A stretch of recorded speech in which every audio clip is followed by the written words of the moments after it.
കോട്ടുവാ ഗുഹയിലെ പരിപാടി. നമ്മൾ എന്താ ചെയ്യേണ്ടത്?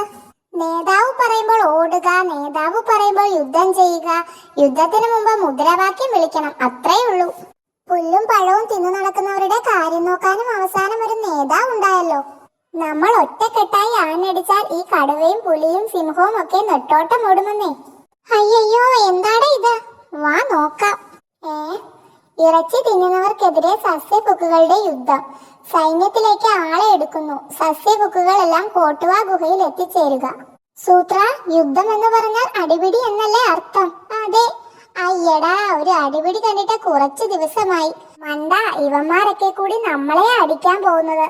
ദേ, അതാണ് കോട്ടുവാ ഗുഹ. രണ്ട് തടിമാടൻ പോത്തുകളാ കാവല്. അകത്തെന്താ പരിപാടി? അറിഞ്ഞിട്ടെന്ത് വേണം? ഞങ്ങളുടെ നേതാവ് വരുന്നു. നേതാവ് സൈന്യം ഉണ്ടാക്കും. സൂക്ഷിച്ചോ, ഞങ്ങളുടെ സൈന്യം നിങ്ങളെയൊന്നും ഇനി വെച്ചേക്കില്ല. ആരാ നിങ്ങളുടെ നേതാവ്? ഇപ്പൊ വരും. ആളെ ഞാൻ കണ്ടിട്ടില്ല. അങ്ങേരെ അടിപിടിയാണോ പഠിപ്പിക്കുന്നത്? മുദ്രാവാക്യം ആദ്യം പഠിപ്പിക്കുക, അടിപിടി രണ്ടാമതാ. മുദ്രാവാക്യം വിളിച്ചുകൊണ്ടാ ഞങ്ങളുടെ യുദ്ധം, അതുകൊണ്ട് ആദ്യം അത് പഠിക്കണം. അയ്യോ, നേതാവ് എത്തി.